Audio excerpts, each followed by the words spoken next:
As several African countries experience coups, we wonder, is Nigeria that he is the most qualified person to rule Nigeria in 2023? This is Plus Politics, and I am Justin Akadonye.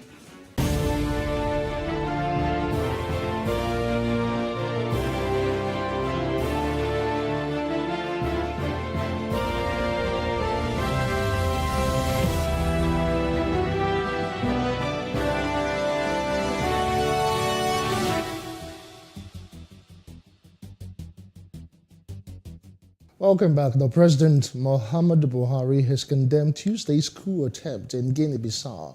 Presidential spokesman Garba Shehu said this in a press release. The Nigerian leader also congratulated President Umar Embal of Guinea-Bissau on surviving the coup attempt. Earlier in West Africa, with the exception of Chad, which is in northern Africa, they also have similar issues to that. Nigeria are aware of all the development that has happened, in recent times.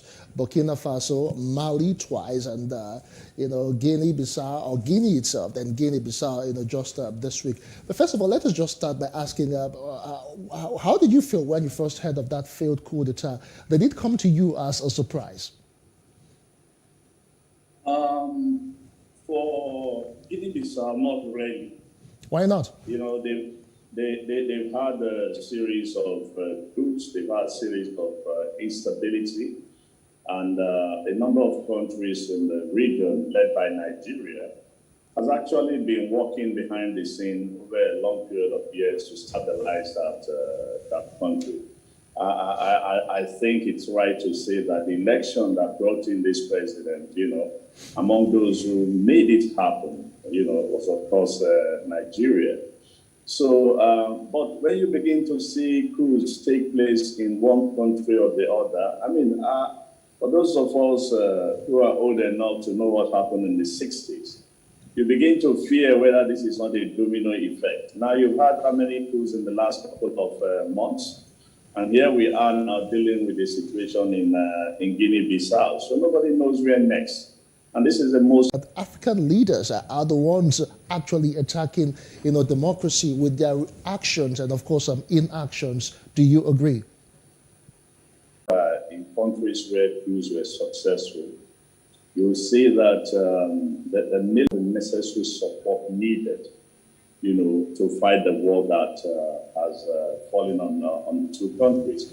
And so, certainly, if leaders do care about their countries and you are confronted with such serious security situation, look, the first business of government, is security. And no government can develop without a secure and peaceful and stable environment. So if the military complains that this is what was going on and they were not receiving the support of the political class who were doing something else, you can see why some of these coups do take place. But that is not to say that we should rule out the ambition of the military themselves. And I've repeatedly argued, like in the 60s, it was more out of ambition because all the coups that took place in the 60s and all the coups that have been taking place in the last couple of months in this country, in West Africa, they say the same thing. It is corruption, it is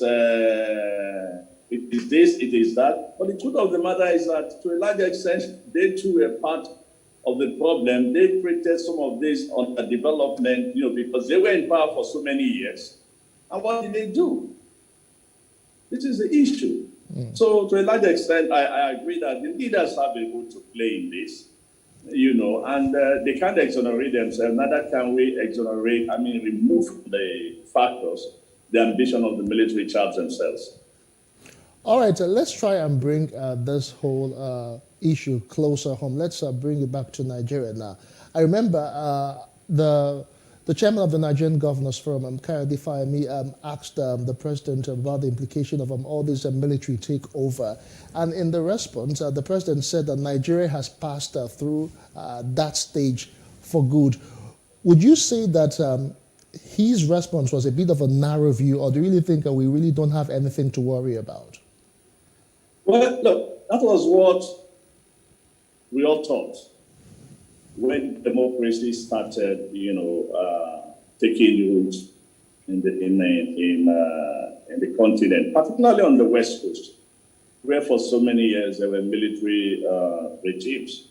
And suddenly, over a period of time, almost all these countries were going through the democratic process. And we thought we had done away with military incursion into politics. But here we are. It's just that in a recent engagement with some people, we're actually looking at who next. Because the situation in almost every African country, particularly on the West Coast, could actually lead to a coup. So for anybody to say that we've passed, I think that is probably a little bit not facing the reality of the situation. And I think the only thing that can stop coups is not just only proper democratization, in the region. I can see the pictures you are showing. I don't know where that is coming from, but that is what you find in every country, and the cities where coups are taking place. And this is why leaders must re-examine themselves and say to them, ask a question: are we contributing to this new wave of coup d'etats in the region? I'm glad you mentioned that, because there's this school of thought that believes that coups don't just happen. They are strategically planned and executed by state actors who most times, ride on citizens' dissatisfaction with the state of affairs, But looking at what we have gone through as a nation, we've had issues of, like you have mentioned, insecurity, issues of corruption. Do you see a situation where some people, some state actors, as it is right now, may want to ride on all of these issues that we have suffered over the years? I sincerely hope not.